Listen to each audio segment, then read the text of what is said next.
video. Good morning. Hope you're doing well.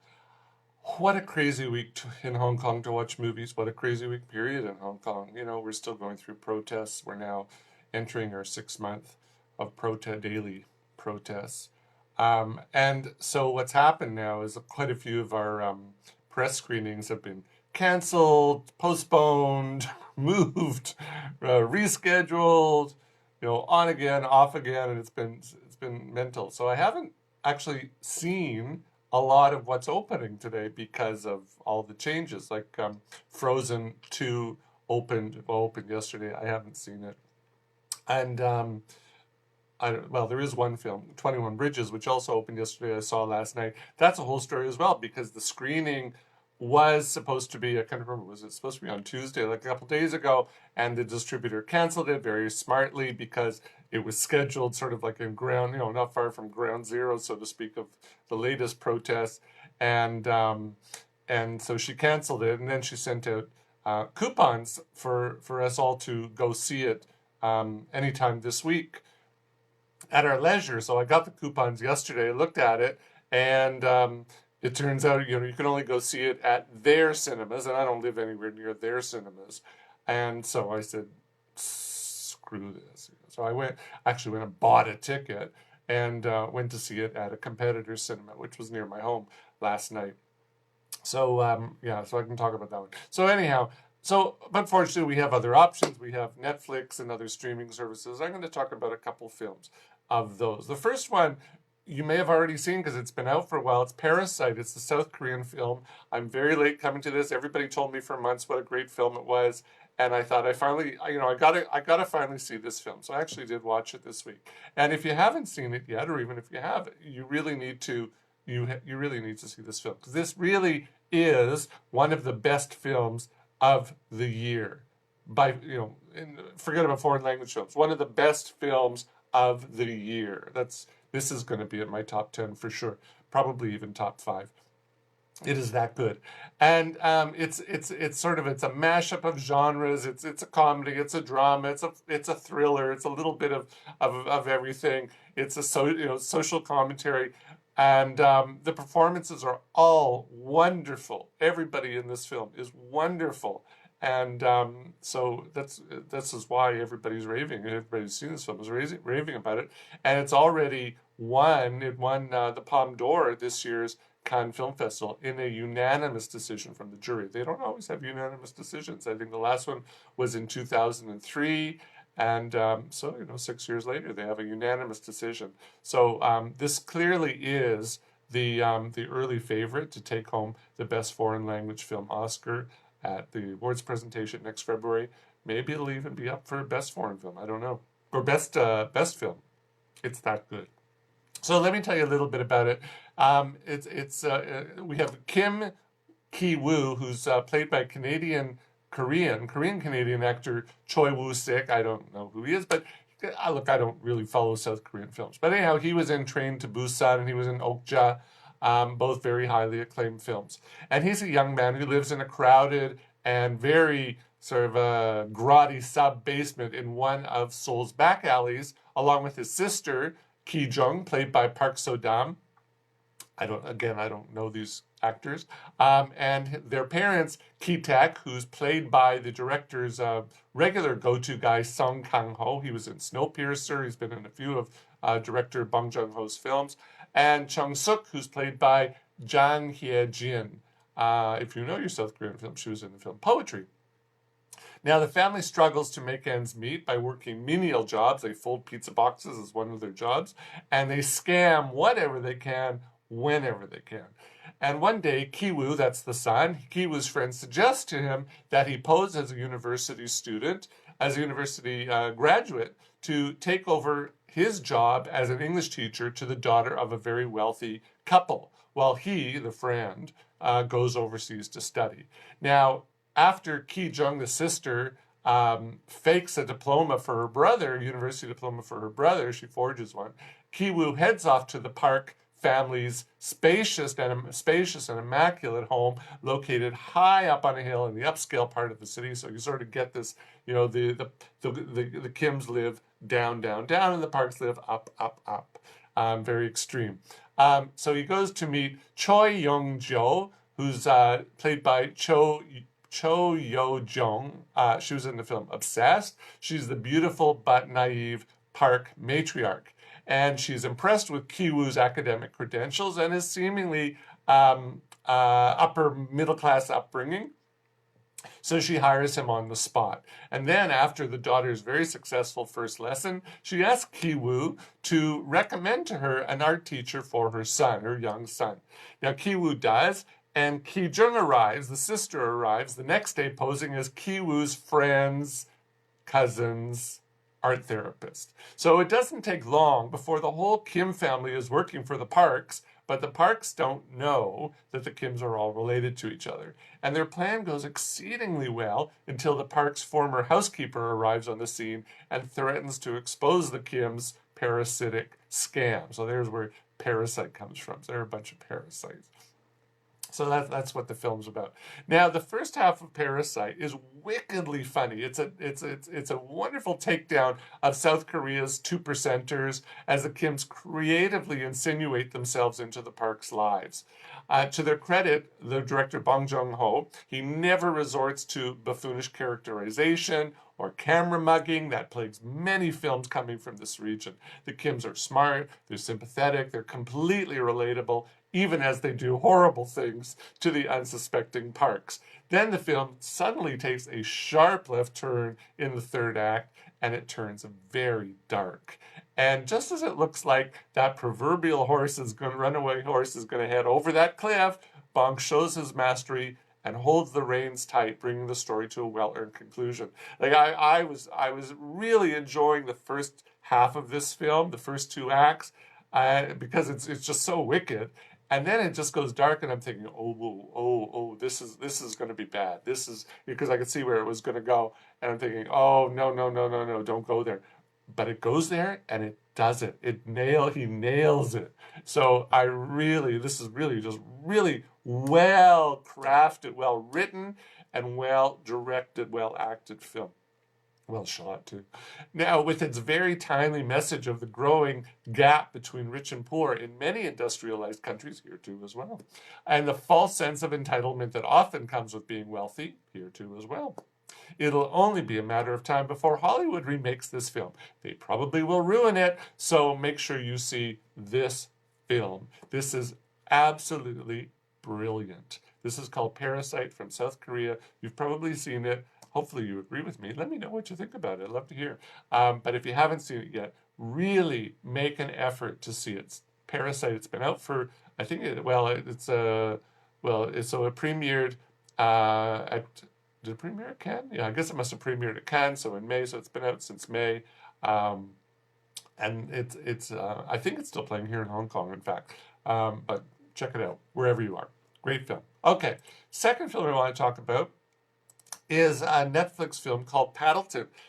Ray Romano, everybody loves Raymond. Ray Romano was on the Jimmy Kimmel Show earlier this week, and they were talking about, among other things, his role in Martin Scorsese's new film, The Irishman. And Ray very sort of casually said, or maybe not so casually, he said, hey, by the way, I got another little film out you might want to check out. It's called Paddleton. I had never heard of it, so I thought, let me look it up. Paddleton, wow, it's on Netflix. It's even on Netflix here in Hong Kong, so you can watch it if you are a Netflix subscriber in Hong Kong. You can watch it legally. You don't have to do funny things to watch it. But it also is on Netflix in many, many markets. So I thought, and the other reason, when I saw who was in it and who wrote it and who directed it, I said, I gotta watch this film, So now this is a very different kind of love story. It's a film about assisted suicide. Now, now normally it's not a subject that would appeal to most moviegoers, but you've got Ray Romano, so you can safely assume that this is not your run-of-the-mill tearjerker. Now the story is you have Michael, who's played by the always wonderful Mark Duplass, who co-wrote the script. He was in Tully. He wrote and starred in the film Blue Jay, which was also another indie picture which I reviewed last year. If you haven't seen Blue Jay yet, definitely you should check it out. I was also one of I don't know if no, it wasn't in my top 10 last year. Certainly, it would have been in my if I had done the top 20, it would have been in my top 20 last year. I really enjoyed that film. Blue Jay. So he's in this film as well. And we have Michael and Andy is played by Ray Romano, and they are the best of friends. They're single middle-aged guys who are also neighbors, and they are seemingly cut from the same piece of cloth. And while neither is good at making small talk or eye contact, the pair shares a love of kung fu movies, jigsaw puzzles, homemade pizza, and a game called Paddleton, which is something that they invented and they play very often. Now, after Michael is diagnosed with terminal cancer, he decides that he wants to die on his own terms. And although Andy doesn't like Michael's plan, he agrees to accompany his pal on a road trip to California, to Solvang. In fact, they don't say it's Solvang, but I thought I had been to Solvang. Because right away I knew, oh, it's Solvang. I thought I had been to Solvang, but I don't think I ever have. I guess I've seen it before. So they go to Solvang, and where Michael knows he can get a prescription for a lethal cocktail of drugs he needs filled. And as Michael struggles with his illness and knowing when the right time to die is, Andy struggles with the imminent prospect that he's going to lose his BFF. His best friend forever. Now, this is a wonderful character study of two loners who were lucky enough to find each other. Their friendship is so pure that in today's light, their relationship can easily be misconstrued as being homosexual, as other characters in the story assume. When you watch the film, you'll see it. But they're not gay, they're just soulmates. And if they didn't have each other, they'd probably have no one. And that's evidently what's on Andy's mind once Michael has his drugs, that this is his, he's going to lose his soulmate. And I'll admit, the pace of this film is on the slow side, and the dialogue is sparse. Neither character are great talkers, after all, so there's a lot of pauses, but the pauses are good because it gives you, the viewer, time to absorb, bathe in their characters. So I thought that was smart. Whether it was intentional or not, I don't know, but I liked it. Now, Duplass, as I said, Mark Duplass, he wrote the screenplay along with director Alex Lehman. Alex Lehman was his regular director. He did Blue Jay, so they've worked together in the past. And Duplass has said that they pretty much worked off an outline. They didn't have a script. They had an outline. And they shot mostly in sequence. I don't know if you know, most movies are not shot in sequence. This one was shot mostly in sequence, and they improvised the dialogue as they went along. And you have Romano's quirky brand of deadpan observational humor. It's very evident here, but it works because it fits Andy's personality. Andy is a lot like Ray, or at least the persona that we see of Ray's humor. And I think that humor was very good here because it keeps the story from getting maudlin. And it shows that even in very difficult times and uncomfortable times, it's still possible to laugh. It's possible to find some humor in certain situations. So I thought that was very real. Now, these two guys, Duplass and Romano, they have great chemistry together. It's hard to believe that they didn't even know each other until this project came along. They both said they were fans of each other's work, and they met through Kumail Nanjiani, who was the star of The Big Sick, and Ray Romano was starring in The Big Sick as well. So they met through him. And Romano, very interesting, he seems to be having a career renaissance of late, or maybe it's a second act, because he's got great reviews from this film. He got great reviews from The Big Sick, and he's getting great reviews from Martin Scorsese's film, The Irishman. The Irishman, by the way, it's playing in it's not here in Hong Kong. It's playing in selected cinemas in the US and other markets, and it's moving to Netflix next week in the United States and other places. I don't know when it's coming to Hong Kong. We haven't gotten any word on it. Maybe it's coming to our film festival. I don't know. But we'll see. But anyhow, so Ray Romano, he's got a new career as a movie star. So back to Paddleton. This is one of those under the radar films that deserves to be seen. As I said, it's a little bit, sad because one of the characters does die. No great spoiler here, but there's a lot of humor in this and a lot of love. So I really like this film. It's not going to be, it's not going to be the best film I've seen this year, but it's a really solid film. And another good film by Mark Duplass, who makes wonderful little indie films. So good for him. So as I said, it's available on Netflix, even in Hong Kong. So check it out. Paddleton, like a paddle, Paddleton. All right, last film. Oop, got to rush. Last film, which opened yesterday in Hong Kong, and I saw last night, is 21 Bridges. And this is the film starring Chadwick Boseman, who we haven't seen in a year and a half. He, since he was in Avengers Infinity War. So, everybody knows, well, I don't know, you might not know him, but Chadwick Boseman is Black Panther. Or he plays he's not is Black Panther. He plays Black Panther on the big screen. So he's finally back in front of us on the big screen. And this time he plays a straight shooting NYPD detective. And he also is one of the film's producers. The film has the Russo brothers, who also produced the Avengers films. They're also producers on this film as well. So the three of them are working together again. Now, in this film, 21 Bridges, we have Detective Andre Davis, who is Boseman's character. He has a reputation for being a killer of cop killers, which has endeared him to his fellow men in blue, but less so to the guys who wear the suits in Internal Affairs. And when a cocaine heist goes terribly wrong and results in the shooting deaths of 8 cops, Davis is called in to find the killers by a Captain McKenna, who's played by the always good J.K. Simmons, who, of course, everybody knows from Whiplash and is the Spider-Man, Far From Home. He was in La La Land and Terminator Genesis. Now, McKenna is the head of the 85th Precinct, where all of the slain cops came from. Now, because of the size of the drug haul, McKenna also calls in Detective Frankie Burns, who's played by Sienna Miller, who was in American Sniper, and I think she's the mother of Jude Law's children, or at least one of his children.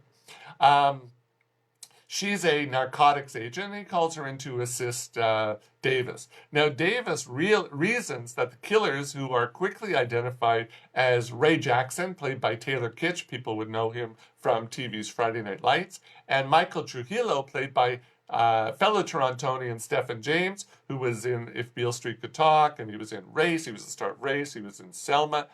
They must still be in the city. So he convinces, this is Manhattan, by the way, so he convinces the deputy mayor to put Manhattan on lockdown by closing all 21 bridges into and out of the city overnight so that he can find them. So Manhattan goes under a late night lockdown. And with the clock ticking, Davis soon realizes that he's not the only one who wants the pair dead, but the others have different reasons. Now, unfortunately, 21 Bridges is completely predictable after the first minute. I had heard that, and yeah, it's true. After there's something happens. Somebody says something in the first minute of the film, and you go, okay. If you're paying attention, you go, okay, I know where this movie's going.